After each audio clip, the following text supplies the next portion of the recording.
Hello everyone, good morning all of you. कैसे हैं आप सब? आई होप सब अच्छे होंगे और आपकी स्टडी भी बहुत अच्छी चल रही होंगी। आप स्वस्थ होंगे, मस्त होंगे और एक एक दिन अपनी स्टडी के टारगेट्स को पूरा कर रहे होंगे और पॉजिटिविटी के साथ आगे बढ़ रहे होंगे। और मैं भी घर का काम निपटाने के बाद पढ़ने बैठ गई थी।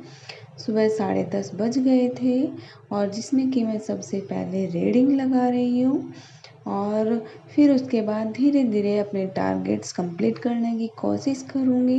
बेटी स्कूल चली गई थी और हस्बैंड अपने काम पे चले गए थे, सो अब मैं 12:30 बजे तक स्टडी कर लूँगी। और मेरे स्टडी चैलेंज का 8वां दिन है जिसमें कि मैं आज कंप्लीट कर लूँगी और धीरे धीरे इस अगस्त तक मैं अपना सिलेबस कंप्लीट कर लूँगी, क्योंकि अभी एग्ज़ाम तो मुश्किल ही लग रहा है। अक्टूबर नवंबर तक ही पहुंच सकता है। सो धीरे धीरे अपने सिलेबस को कंप्लीट करती रहूँगी। और अभी मैंने रिवाइज़ नहीं किया है, मैं 2-3 दिन से रिवाइज़ नहीं कर रही हूँ, नोट्स बनाने में ही लगी थी। सो अब रिवाइज़ भी करना शुरू करूँगी। और दूसरा टॉपिक लिया है मैंने अपनी वोकेबलरी जो मैंने अपने नोट्स बनाए थे उससे मैं पढ़ते पढ़ते बोर हो गई थी।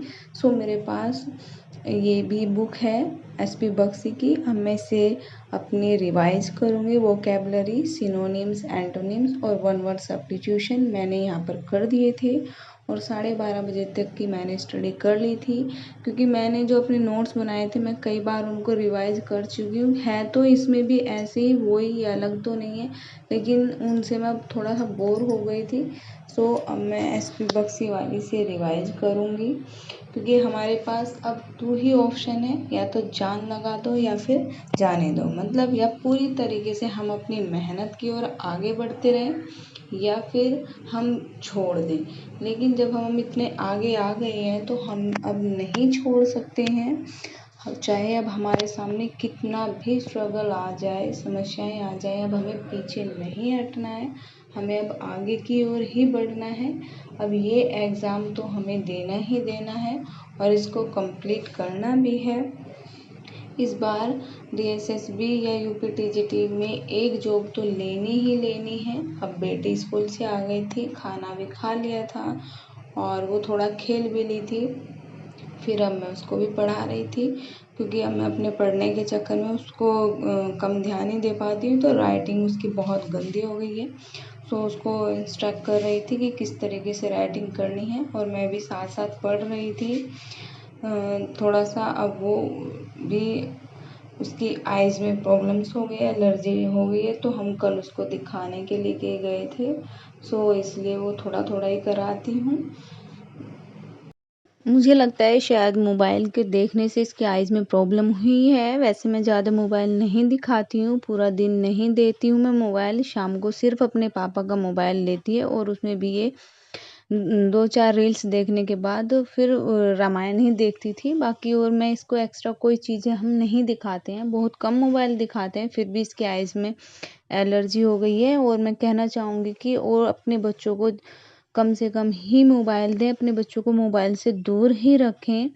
अब ये तो मैंने देख लिया, इसको जल्दी हमने दिखा दिया, तो अभी आईसाइट तो इसकी ठीक आई है, बट थोड़ा सा एलर्जी आई है, तो दवाई डालने से वो ठीक हो जाएगी। लेकिन अब मैं मोबाइल ये भी और कम ही कर दूँगी इसका।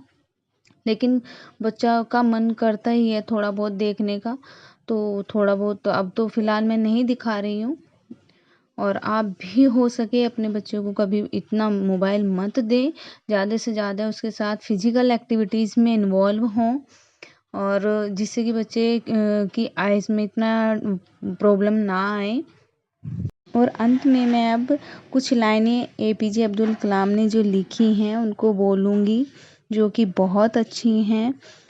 आप अपने भविष्य को नहीं बदल सकते हैं। उन्होंने बोला है, आप अपने भविष्य को नहीं बदल सकते हैं, आप अपनी आदतों को बदल सकते हैं। भविष्य नहीं, लेकिन आदतें बदल सकते हैं और निश्चित रूप से आपकी आदतें ही आपका भविष्य बदल देती है। ये इतनी अच्छी लाइन कही है कि जब हम अपनी आदत में मेहनत, लगन, डाल लेंगे तो वो जो आदत है वो धीरे धीरे हमारा भविष्य अपने आप ही बदल देगी। और अब मैंने 2-3 दिन के इकट्ठे कपड़े धोए थे, तो आज मैं उनको तह बना रही हूँ। मैं 2-3 दिन में इकट्ठे करके ही कपड़े धोती हूँ, जिससे कि मेरा थोड़ा टाइम बच जाता है। और पर हो जाते हैं बहुत ज़्यादा, 3 दिन के कपड़े